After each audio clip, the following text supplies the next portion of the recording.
दर्शक बंधु नमस्कार। आज ए फ्रेश एपिसोड को आपण मान को अनुसंधान और जनविचार परिवार तरफ बहुत बहुत स्वागत। आज आमे जड़े बहुचर्चित यूट्यूबर जहाँ को आपण समस्ते जानी ध्रुवरथी जहाँकर 18 मिलियन रु मध्य अधिका फॉलोअर अछंती एवं जहाँकर 30 मिलियन रु अधिक दर्शक देखती जहाँकर यूट्यूब को आमे तांको ऊपर आलोचना करिबा एवं सी रखिथिबा मतामत यह आमर मतामत नुह। तांकर जदि 30 मिलियन लोक तांको यूट्यूब को पसंद करती एवं 18 मिलियन सपोर्टर रहती ताले निश्चित भाव से सत्य एवं वास्तवता ठू पाखरे थिबे एवं ताकू आखि आगे रखी तांकर यूट्यूब रो समस्त कार्यक्रम प्रसारण करथिबो बोली साधारण धारणा। आज ध्रुवरथी बागेश्वर धाम सरकार धीरेन्द्र कृष्ण शास्त्री ऊपर बहु आपत्तिजनक जिनिसर पर्दाफाश करचंती एवं आमे आज ध्रुवरथींकर समस्त तथ्य को आपण को आगे रखिबू एवं धीरेन्द्र कृष्ण शास्त्रींकर जहाँ जहाँ से आईन श्रृंखला परिस्थिति कहतु केतबले हिंदू मानू कहते भाला धर आयरो जग जाओ, अब सब हिंदू अपने हाथ में हथियार उठा लो और कह दो हम सब हिंदू एक हैं। केतबले लोक मानू कहते जदि आपणकर किए टेका पकाउची ता घर बुलडोजर रे भांगी दियो। पिछले साल अप्रैल की बात है, मध्य प्रदेश में सागर में प्रवचन चल रहा था इसका और इसने कहा सब हिंदुओं एक हो जाओ और पत्थर फेंकने वालों के घरों पर बुलडोजर चलवाओ। निवेदन है सब हिंदू एक हो जाओ और पत्थर मारने वालों के घर पर बुलडोजर चलवाओ। बड़ा केतबले से सरकार प्रशासन को हाथ नहीं आदेश दौरान सर्वसाधारण रे केतबले बहु आपत्तिजनक जिनस कहते जहाँ को आपण विश्वास करवा मध्य सहज हब नाही। कुछ दिन बाद धीरेन्द्र कहता है कि मैं बाबा नहीं ढाबा हूँ, ऐसी गलती बार बार करता रहूंगा। अब उन्हें पता ही नहीं कि हम बाबा हैं ही नहीं, हम तो ढाबा हैं। आपण शुणु मूलरू शेष पर्यंत ये वीडियो टी आपण देखिए। देखि सारा पर आपण कौन आपर मत रखुंट आपणकर मतामत निश्चित भाव में आमको कमेंट कर जनइबे। जदि भल लगी था यहाँ बहुल मात्रा रे शेयर और सब्सक्राइब करने अनुरोध। लाइक रु आमको जेभली आपण वंचित न करती।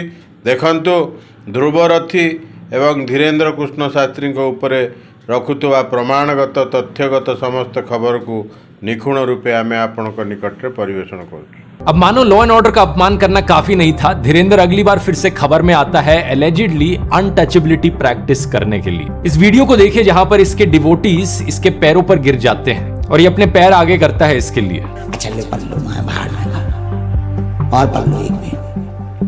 अब ये तो चलो फिर भी आम बात है, लेकिन एक और केस में जहां पर एक और बंदा इसके पैरों पर गिरने आया तो इसका रिएक्शन कुछ अलग था। बस छूना नहीं है, मैं अछूत आदमी है ना छू। अब अगर इसके रीसेंट एपिसोड पर आए तो हाल ही में धीरेन्द्र नागपुर आया था राम कथा के लिए और यहां पर इसने वही किया जो ये नॉर्मली करता है, लोगों के दिमाग को पढ़ना, माइंड रीड करना और अपने बड़े ही चमत्कारी सॉल्यूशंस प्रोवाइड करना लोगों की प्रॉब्लम्स के। यहां पर हमारी कहानी में एंट्री होती है श्याम मानव की। श्याम मानव नेशनल कन्वेनर है महाराष्ट्र अंधश्रद्धा निर्मूलन समिति के। ये एक ऑर्गेनाइजेशन है जिसे 1980s में नरेंद्र दाभोलकर के द्वारा फाउंड किया गया था। जैसा कि आप इसका नाम सुनकर ही समझ सकते हो, इस ऑर्गेनाइजेशन का पर्पस था अंधविश्वास और सुपरस्टिशन के अगेंस्ट फाइट करना। लेकिन अगस्त 2013 में अनफॉर्चुनेटली क्या होता है कि नरेंद्र दाभोलकर की गोली मारकर हत्या कर दी जाती है। पुणे में ये मॉर्निंग वॉक पर निकले थे एक दिन। ऑब्वियसली इसके पीछे कट्टर लोग रिस्पॉन्सिबल होते हैं, लेकिन अच्छी चीज ये होती है कि 4 महीने बाद दिसंबर 2013 में महाराष्ट्र में एक लॉ पास किया जाता है ह्यूमन सैक्रिफाइस, सुपरस्टिशन और ब्लैक मैजिक के अगेंस्ट। ये इस ऑर्गेनाइजेशन के लिए एक बहुत बड़ी जीत थी क्योंकि सालों से ये कैंपेनिंग चल रही थी सुपरस्टिशन और ब्लैक मैजिक के खिलाफ एक कानून बनाया जाए। नरेंद्र दाभोलकर के बाद इस काम को आगे कंटिन्यू रखते हैं श्याम मानव। ये ऑर्गेनाइजेशन के साथ शुरू से ही रहे हैं जब से इसकी इंसेप्शन हुई है और ये अपने आप को एक सनातनी हिंदू कहते हैं, ठीक उसी तरीके से जैसे गांधी जी और स्वामी विवेकानंद भी अपने आप को सनातनी हिंदू मानते थे। एक तो अपने आप को सनातनी हिंदू कहता हूँ, महात्मा गांधी भी अपने आप को सनातनी हिंदू कहते थे और स्वामी विवेकानंद जी भी अपने आप को सनातनी हिंदू कहते थे। ये कहते हैं कि ये किसी भगवान या किसी के धर्म के खिलाफ नहीं है, बल्कि ये उस लूटमारी और उस फ्रॉड के खिलाफ है जो धर्म के नाम पर हो रही है। जो इनका काम है वो अकॉर्डेंस में है कॉन्स्टिट्यूशन ऑफ इंडिया के। दैनिक भास्कर की एक रिपोर्ट हमें बताती है कि श्याम मानव 200 से ज्यादा बाबाओं का भांडाफोड़ कर चुके हैं। इनका पहला बड़ा केस था लेजेंडरी शकुंतला देवी को लेकर, जिन्हें ह्यूमन कंप्यूटर नाम से जाना जाता है। श्याम मानव कहते हैं कि ये उनके मैथमेटिक्स प्रोग्राम्स के खिलाफ नहीं थे, लेकिन धीरे धीरे उन्होंने एस्ट्रोलॉजी और फ्यूचर प्रेडिक्शन जैसी चीजें शुरू कर दी थी। तब उनका इन्होंने भांडाफोड़ किया। पुलिस ने शिकायत दर्ज करी और एफआईआर भी लिखी गई। जिस कार्यक्रम से वो नागपुर आई थी, उस कार्यक्रम को छोड़ के उन्हें भागना भी पड़ा। शकुंतला देवी, जिनका नाम Guinness book of world records में रिकॉर्ड हुआ था, वो नागपुर में आई। उसने एडवर्टाइजमेंट शुरू की, God can tell correct fortune, so can Shakuntala Devi.